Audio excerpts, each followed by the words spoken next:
দেশের বিচার বিভাগ একটা দেশের শান্তি আনয়ন করে, একটা দেশের মানুষের মনে আস্থা জন্মায়। কিন্তু এই খায়রুল হক, বিচারপতি ABM খায়রুল হক, উনি 11 সালে এই তত্ত্বাবধায়ক ব্যবস্থা করে দিয়ে একটি নির্বাচিত স্বৈরাচার শেখ হাসিনাকে ফ্যাসিস্ট শেখ হাসিনা করার ক্ষেত্রে, যে গণতন্ত্র নির্বাচিত সরকারবিহীন এক মুহূর্ত বাংলাদেশ থাকবে না, এইটা করতে গিয়ে গণতন্ত্রকেই বাংলাদেশ থেকে উনি ঝেঁটিয়ে বিদায় দেওয়ার ব্যবস্থা করেছিলেন। আমি দেখিনি কোনো প্রধান বিচারপতি সংবিধানকে বুক পায়ের তলায় মারিয়ে প্রধান সামরিক আইন প্রশাসক হয়েছিল সাবেক প্রধান বিচারপতি আবু সাদাত মোহাম্মদ সাহেব। তো এই যে বিচার বিভাগ প্রধানমন্ত্রীর পদতলে পিষ্ট হলো, এটা যাতে ভবিষ্যতে আর কোনো আমলে না হয়, না হলে এই দেশ থাকবে না, গণতন্ত্র থাকবে না, সংস্কার টিকবে না। সুতরাং একটি 3 সদস্যের কমিশন করা দরকার। কারা কারা এই বিচার বিভাগকে আজকে ধ্বংসের দ্বার প্রান্তে, খাদের কিনারে এনে দাঁড় করিয়েছে।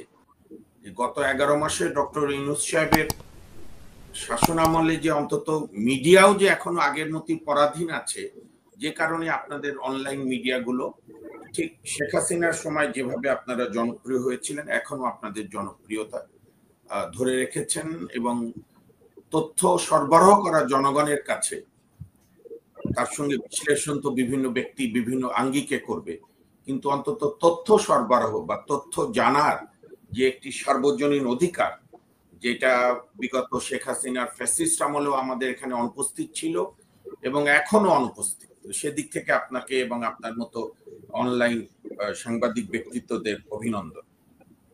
বিচারপতি ABM খায়রুল হক আজকে 2-3টি হত্যা মামলা এবং একটি জাল জালিয়াতি, অর্থাৎ রায়ের শর্ট অর্ডারে একটা দিয়েছিলেন, পরে গিয়ে মূল রায় আরেকটা বলেছেন।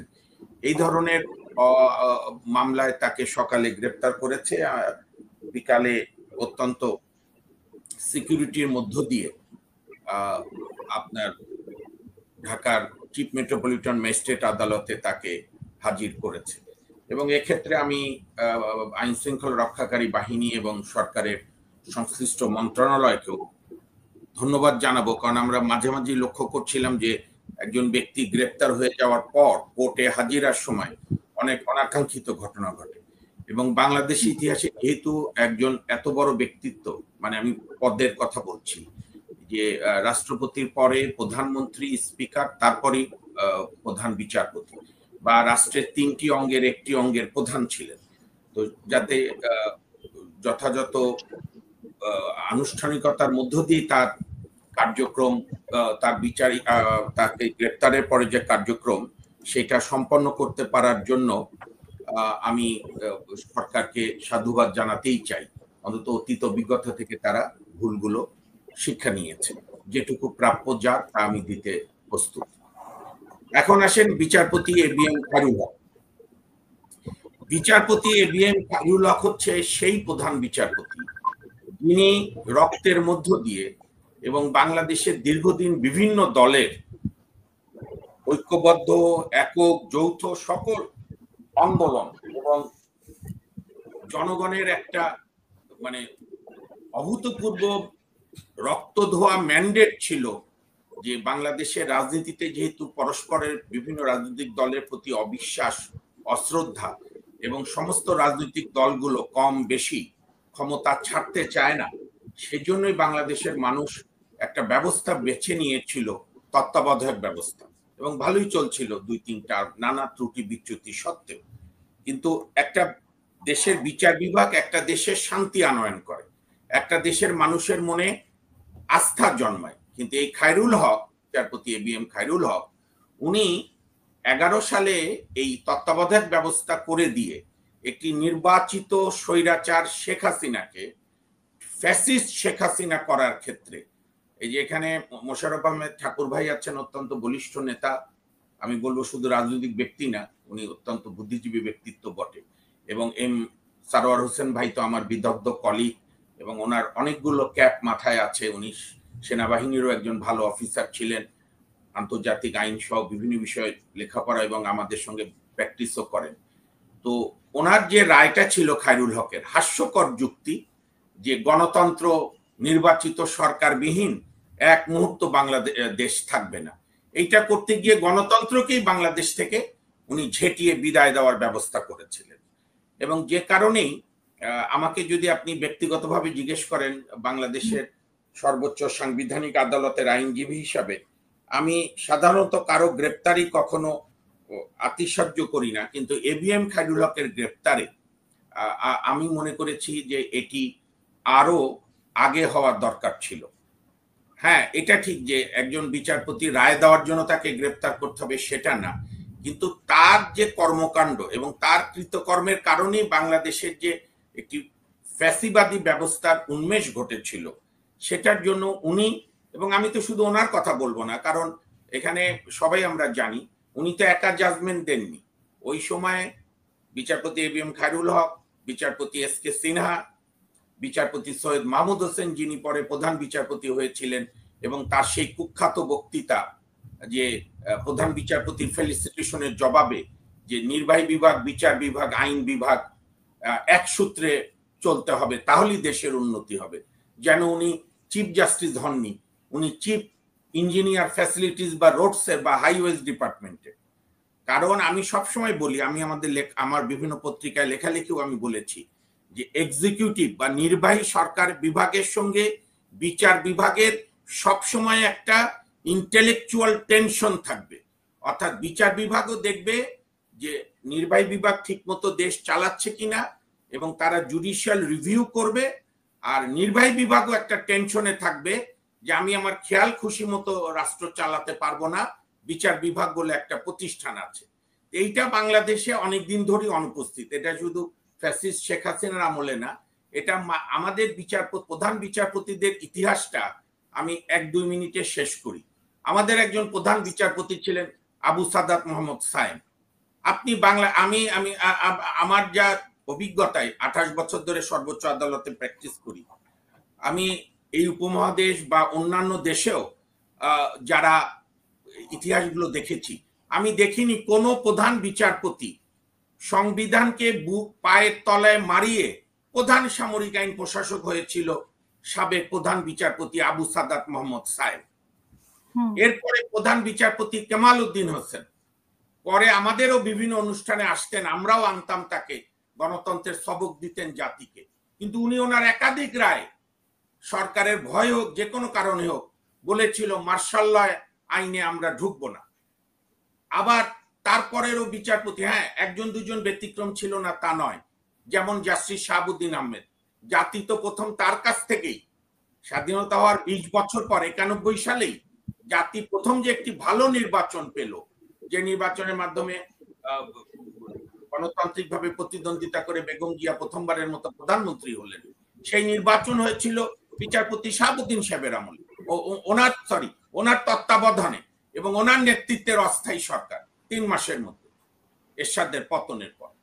তারপরে আমাদের অনেক প্রধান বিচারপতিরাই দেখেন, আজকে খায়রুল হক সাহেব, যে আমি শর্ট করছি, খায়রুল হক সাহেবকে তো আর গণতন্ত্র ধ্বংস করার জন্য গ্রেপ্তার করেনি, বা ধরেন কেয়ারটেকার সরকার ব্যবস্থা বাতিল করার জন্য গ্রেপ্তার হয়নি। উনি গ্রেপ্তার হয়েছেন 2-3টা মার্ডার কেসের আসামি এবং আরেকটা জাল জালিয়াতি। একজন এত বয়স্ক লোক কোন মার্ডার কেসে কোথায় জড়িত হলো, যাক এটা সরকারের একটা প্যাটার্ন। কিন্তু আমি এই ক্ষেত্রে বরং আজকে দাবি করব, কারো বিরুদ্ধে মানে অহেতুক কারো সমালোচনা না করে, আমাদের একটা ফ্যাক্ট ফাইন্ডিং কমিশন করা দরকার, যে কিভাবে শেখ হাসিনা গত 15 বছরে বিচার বিভাগকে সাবসার্ভিয়েন্ট করেনি, নিজের দলগত করেনি, একটি ভঙ্গুর মানবতা বিরোধী, গণতন্ত্র বিরোধী, মানুষের অধিকার হরণকারী প্রতিষ্ঠানে পরিণত করেছিল সর্বোচ্চ বিচার বিভাগকে। এটার জন্য আমি জানি না কোন সাবেক প্রধান বিচারপতি যারা অবিতর্কিত আছেন 2-1 হয়তো, তাদেরকে দিয়ে সুপ্রিম কোর্টের একজন সিনিয়র আইনজীবী, প্রয়োজনে রাজনৈতিক ব্যক্তি দলগুলোর সঙ্গে আলাপ করে তাদের একজন সদস্য, সরকারের একজন সদস্য মিলে, মানে ইতিহাসের খাতিরে ন্যায় বিচারে এবং ভবিষ্যতে যাতে আর কেউ এইভাবে বিচার বিভাগকে নিজের দলগত না করে, কারণ 91 সাল থেকে আমরা দেখেছি বিচার বিভাগকে দলগত করার একটা চেষ্টা কম বেশি সব আমলে হয়েছে। একমাত্র বঙ্গবন্ধু জিয়াউর রহমান এবং এরশাদ সাহেবের শাসনামলে আমরা বিচার বিভাগকে দলীয় বিশ্বাসের ভিত্তিতে বিচারপতি নিয়োগ একেবারেই কম দেখেছিলাম। তো সে কারণে আমি মনে করি 3 সদস্যের একটা কমিশন করা দরকার, ফ্যাক্ট ফাইন্ডিং কমিশন, যেখানে আমরাও সবাই হেল্প করব। জানা, যেমন ধরেন আমি বলি, এটা বলি আমি শেষ করি, উগান্ডার একজন প্রধান বিচারপতিকে, ওই যে উগান্ডার কুখ্যাত স্বৈরাচার ইদি আমিন দাদা, যে বিবিসি সাক্ষাৎকারে বলেছিল, হাসিনা আক্তার আপনাদের জন্য এটা খুব ইম্পর্টেন্ট, বলেছিল I can guarantee of freedom of speech but I can guarantee freedom after speech. আমি বাক স্বাধীনতার নিশ্চয়তা দেব, কিন্তু বাক স্বাধীনতা প্র্যাকটিস করার পর কি হবে তা বলতে পারবো না। উনি উগান্ডা সুপ্রিম কোর্টের চিফ জাস্টিসকে একটা নির্দেশ দিয়েছিল যে ব্রিটিশ এক ব্যবসায়ীকে সে ডিটেনশন দিয়েছিল হেভিয়াস কর্পাসে পিটিশন, বলে তুমি একে ছেড়ে দিও না। তো উগান্ডা সেই সাহসী চিফ জাস্টিস, অনেক বড় নাম, এই মুহূর্তে মনে পড়ছে না, অনলাইনে গেলেই পাবেন, সেই উগান্ডার প্রধান বিচারপতি শোনেননি, তার বিবেক দিয়ে বিচার করেছিলেন। 7 দিন পর তার লাশ উগান্ডার এক সাগরের বিচে পাওয়া গিয়েছিল। সেরকম শারীরিকভাবে হত্যা না হোক, একটি পথকে হত্যা করা এবং একটি রায়ে কয়েকটি মন্তব্য এসকে সিনহা করেছিল বলে, ও সাবেক প্রধান বিচারপতি, ওই সময়কার সমস্ত বিচারপতিরা সরকারের ভয়ে হোক চাপে হোক বলল আমরা আপনার সঙ্গে বসবো না। আমি যদি মনেও করে থাকি সিনহা সাহেবের বিরুদ্ধে দুর্নীতির অভিযোগ ছিল, তাহলে আমাদের জুডিশিয়াল কাউন্সিল করতে হতো। কিন্তু এই যে বিচার বিভাগ প্রধানমন্ত্রীর পদতলে পিষ্ট হলো, এটা যাতে ভবিষ্যতে আর কোনো আমলে না হয়, না হলে এই দেশ থাকবে না, গণতন্ত্র থাকবে না, সংস্কার টিকবে না। সুতরাং একটি 3 সদস্যের কমিশন করা দরকার। কারা কারা এই বিচার বিভাগকে আজকে ধ্বংসের দ্বার প্রান্তে, খাদের কিনারে এনে দাঁড় করিয়েছে, কারা কারা স্বেচ্ছায় গিয়ে দালালি করেছে, অথবা শেখ হাসিনা সরকারের চাপে গিয়ে আমাদের যে পবিত্র প্রতিষ্ঠান, যেটি আমরা যাদের বর্বর বলি, সেই পাকিস্তান আমলেও যেটির অনেকখানি স্বাধীনতা ছিল, স্বাধীন বাংলাদেশে আমরা কেন সেই প্রতিষ্ঠানকে সাবসার্ভিয়েন্ট জুডিশিয়ারি বলছি? এইটা আত্মোপলব্ধির বিষয়, এবং এইটা কমিশন করে এটা একটা রিপোর্ট হওয়া দরকার, এবং তার প্রেক্ষিতে করণীয় ঠিক করতে হবে ন্যাশনাল কনসেনসাস করে, যাতে ভবিষ্যতে কেউ এই বিচার বিভাগকে দলবাজি করতে না পারে।